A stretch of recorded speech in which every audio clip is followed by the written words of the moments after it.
नमस्कार, स्वागत है आपका संवाद 365 में। आपके साथ मैं हूं दिग्विजय सिंह चौहान। हाजिर हूं उत्तराखंड की खबरों को लेकर। आइए नजर डालते हैं उत्तराखंड में क्या कुछ खास चल रहा है, क्या कुछ उत्तराखंड की खबरें हैं।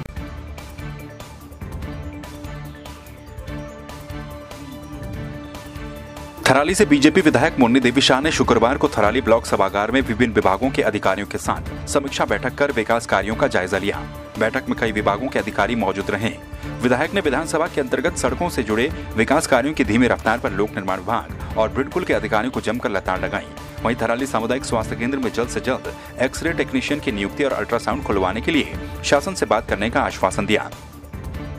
थराली विधानसभा की बैठक, समीक्षा बैठक पूर्व में हमने कर्णप्रयाग में की थी, जिससे कि बहुत सारे लोग नाराज हुए। तो आज मैं अपने विधानसभा थराली में समीक्षा बैठक कर रही हूँ और ये हर 3 महीने में करेंगे।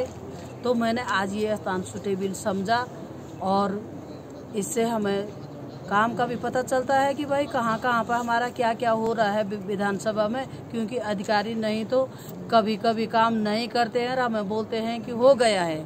तो यदि हम 3 महीने समीक्षा बैठक करेंगे तो हमको पूरी जानकारी रहेगी।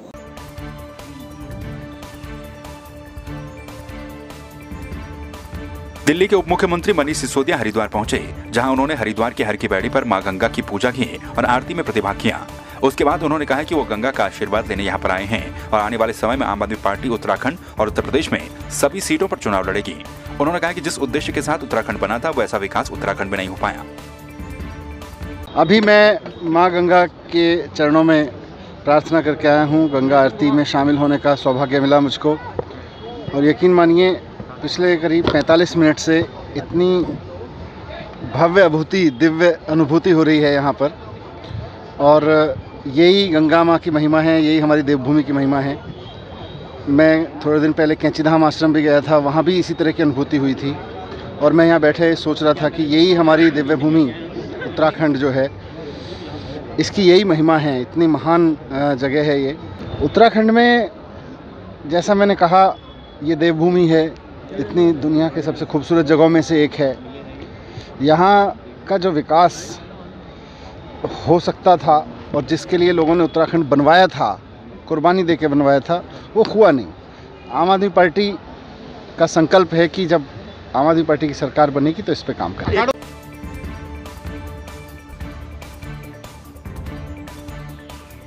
बजरंग दल के राष्ट्रीय अध्यक्ष हितेश भारद्वाज उत्तराखंड के दौरे पर हरिद्वार पहुंचे, जहां उन्होंने आश्रम वेब सीरीज का विरोध भी किया। आपको बता दें, प्रकाश झा की वेब सीरीज आश्रम का हरिद्वार के साधु संतों ने भी विरोध किया है। वहीं भारद्वाज ने वेब सीरीज के नाम से आपत्ति जताते हुए केंद्र सरकार से इसे बैन करने की मांग भी की। इसके साथ ही उन्होंने कहा कि पूर्व सीएम हरीश रावत उत्तराखंड से मुलाकात कर साधु संतों की छवि बिगाड़ने वाले डायरेक्टर इस्लामिक जिहादियों के इशारे पर काम कर रहे हैं। हिंदुस्तान का राष्ट्रीय अध्यक्ष होने के नाते मेरा उत्तराखंड का दौरा, एक तो आए दिन हिंदुओं पे, सनातन धर्म पे अत्याचार हो रहे हैं, टारगेट किलिंग हो रही है। दूसरा, अभी आपने देखा होगा कि फिल्म इंडस्ट्री के अंदर में जैसे फिल्म वेब सीरीज़ आई थी, आश्रम आया है, इस तरह की पिक्चरें जो है हमारे संत समाज को पूरी उनकी छवि धूमिल करने का प्रयास जो है इस्लामिक जिहादियों द्वारा निरंतर किया जा रहा है।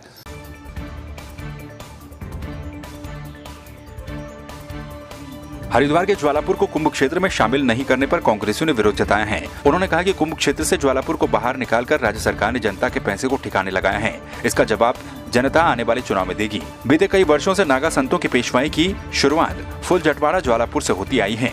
उसी ज्वालापुर को कुंभ क्षेत्र से बाहर निकाल दिया गया। आदेश चौहान जी ज्वालापुर के अंदर कुंभ का कार्य करा ही नहीं सकते, क्योंकि ज्वालापुर का क्षेत्र कुंभ की सीमा से बाहर है। जब कुंभ की सीमा से बाहर है तो कुंभ की निधि ज्वालापुर शहर में लगने का कोई तात्पर्य नहीं बनता। वो सिर्फ और सिर्फ झूठ बोलने का काम कर रहे हैं, जनता को गुमराह करने का काम कर रहे हैं। और ये मांग कांग्रेस पार्टी ने कई बार उठाई कि ज्वालापुर का क्षेत्र कुंभ के क्षेत्र में होना चाहिए, क्योंकि ज्वालापुर के अंदर फ़िलहाल मौजूद 2 अखाड़े हैं जहाँ से महंतों की पेशवाई निकलती है। जब इस हाल में इन्हों यहाँ से इस क्षेत्र को कुंभ में रखना चाहिए था।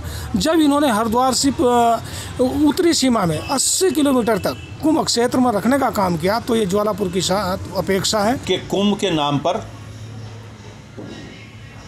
बहुत बड़ी धनराशि को बंदर बांट के रूप में बीजेपी कर रही है। अफसरशाही राज्य सरकार और केंद्र सरकार को, भाजपा की सरकारों को खुश करने में लगे हुए हैं और ऋषिकेश से ऊपर तक पहाड़ों में जो है कुंभ क्षेत्र घोषित करा गया, लेकिन बदकिस्मती देखिए नगर निगम हरिद्वार में, उपनगरी ज्वालापुर या इससे ऊपर बहादुराबाद की तरफ कुंभ क्षेत्र में ज्वालापुर को शामिल नहीं किया गया। पिछले एक हफ्ते से जिस तरह की सफाई व्यवस्था हो रखी है ज्वालापुर के अंदर, कह लो पूरे नगर निगम क्षेत्र के अंदर, कूड़ा नहीं उठ रहा। ये काम नगर निगम का है। नगर निगम की मेयर किसकी है ये आपको पता ही होगा, कौन से पार्टी की है। तो उन कांग्रेस भाइयों को मैं इससे ज़्यादा और क्या कह सकता हूँ। जहाँ तक विकास की बात है तो वो सड़कों पर शायद नहीं चलते, नहीं तो जिस भी सड़क से गुजरेंगे तो वो निश्चित रूप से कहीं ना कहीं वो आदेश चौहान के द्वारा बनाई गई सड़क से ही गुजरेंगे।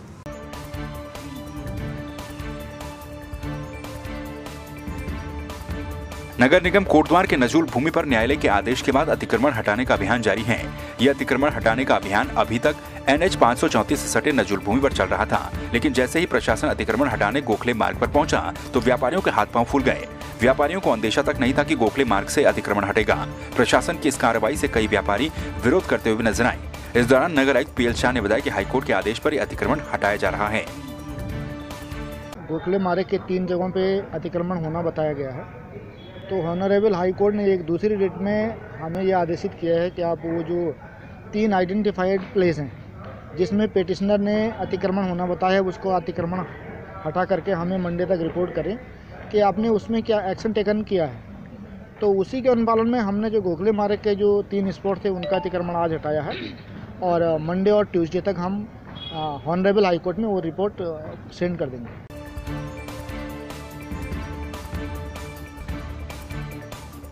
कोटद्वार में न्यायालय के आदेश के बाद अतिक्रमण हटाओ अभियान जारी है।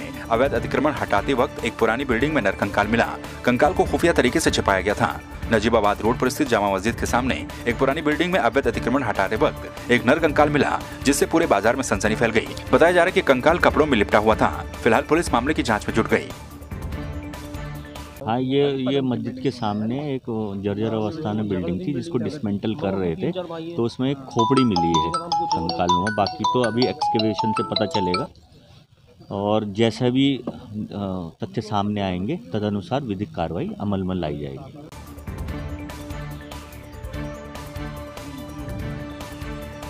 पौड़ी SSP के निर्देशों पर पुलिस और परिवहन विभाग के द्वारा संयुक्त चेकिंग अभियान चलाया जा रहा है।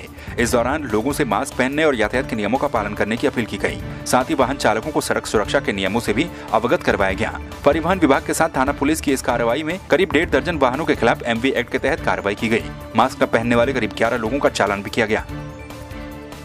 आज हम लोगों ने परिवहन विभाग की टीम के साथ एक संयुक्त चेकिंग अभियान चलाया गया, जिसमें हम लोगों ने वाहन चालकों को सड़क सुरक्षा के नियम से अवगत कराया और साथ ही साथ जो इस समय कोविड-19 महामारी का समय चल रहा है उसके विषय में मास्क पहनने के संबंध में ऐसे सभी वाहन चालकों को आग्रह भी किया गया, जिससे इस समय कोविड-19 की जो बीमारी है उससे बचाव किया जा सके।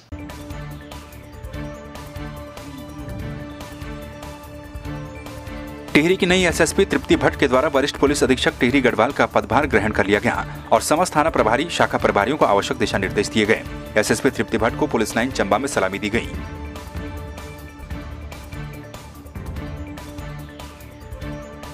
टिहरी झील में संचालित साहसिक पर्यटन एवं झील के आसपास के पर्यटन क्षेत्र की गतिविधियों को बढ़ावा देने के लिए मूलभूत सुविधाओं की स्थापना के दृष्टिगत जिलाधिकारी इबा आशीष श्रीवास्तव के द्वारा रेखीय विभाग के अधिकारियों एवं बोट यूनियन के पदाधिकारियों के साथ गुरुवार को कलेक्ट्रेट सभागार में विस्तृत चर्चा की गई। जिलाधिकारी के द्वारा बोट यूनियन की विभिन्न मांगों की सुनवाई करते हुए उनकी मांगों का निस्तारण भी किया गया। जो टिहरी झील में बोटिंग वगैरह का विकास हुआ है उससे प्रतापनगर अछूता है, तो उस पर एक चर्चा हुई है कि हम लोग आइडेंटिफाई करेंगे कि वहाँ किस किस पॉइंट को हम लोग डेवलप कर सकते हैं ताकि बोट से प्रतापनगर और फिर आगे ट्रैक ले जा करके और फिर बाद में अगर ज़रूरत पड़े तो वहाँ से रोड हेड से गाड़ियाँ पिक करके टूरिस्ट को उस एरिया में ले जा सके ताकि प्रतापनगर एरिया का भी डेवलपमेंट हो। इसके अलावा उनको अवगत कराया गया कि लाइट एंड साउंड शो यहाँ पर प्रस्तावित है, किस किस जगह पर हम लोग अभी चर्चा इस पर प्रारंभिक स्टेज पर है। हाउस बोट भी अगर यहाँ पर हम इंट्रोड्यूस कर पाए, कुछ मैनुअल एक्टिविटीज़ इंट्रोड्यूस कर पाए हम छोटे छोटे एरियाज में। अच्छी पहल डीएम मैम ने करी कि एक बोट यूनियन के साथ एक विशेष बैठक कर जो भी आगे आने वाली जो नई गतिविधियां हैं उन पे ध्यान, जैसे हाउस बोट हो, पैरासेलिंग हो या लेजर लाइट्स हो, इन सब पे चर्चा करी। साथ ही साथ जो आने वाले टाइम पे जो जैसे ट्रैकिंग रूट बनेंगे या प्रताप नगर या जैसे मतलब किसी भी चीज़ को विकसित करना है तो कहीं ना कहीं दोनों जगहों को जोड़ता है, प्रताप नगर और टिहरी को कहीं ना कहीं बोट व्यवसाय जोड़ता है। तो इन दोनों में आसपास में कैसा व्यवसाय बने ताकि इधर प्रताप नगर वाले जो लोग हैं वो भी इस टिहरी झील का लाभ ले सकें और टिहरी वाले भी ले सकें।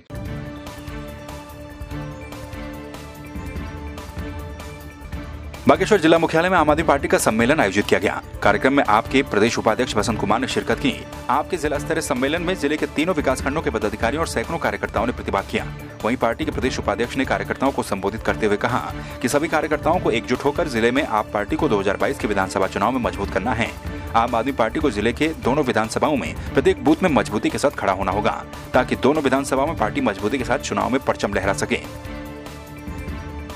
ये कार्यकर्ता सम्मेलन जो कि बहुत सारे लोग आम आदमी पार्टी से जुड़ना चाह रहे हैं, ज्वाइनिंग लेना चाह रहे हैं। जो मुख्य लोग थे उनकी ज्वाइनिंग मेरे द्वारा पिछले दिनों बागेश्वर जनपद से जो लोग थे मेरे द्वारा वहां पे हल्द्वानी में हमारे माननीय उप मुख्यमंत्री जी सिसोदिया जी के माध्यम से कराई गई, जो कि उसके बावजूद यहाँ पर बहुत सारे लोग जो आम आदमी पार्टी की को ज्वाइन करना चाहते हैं उनकी ज्वाइनिंग के लिए ये जिले का कार्यक्रम है।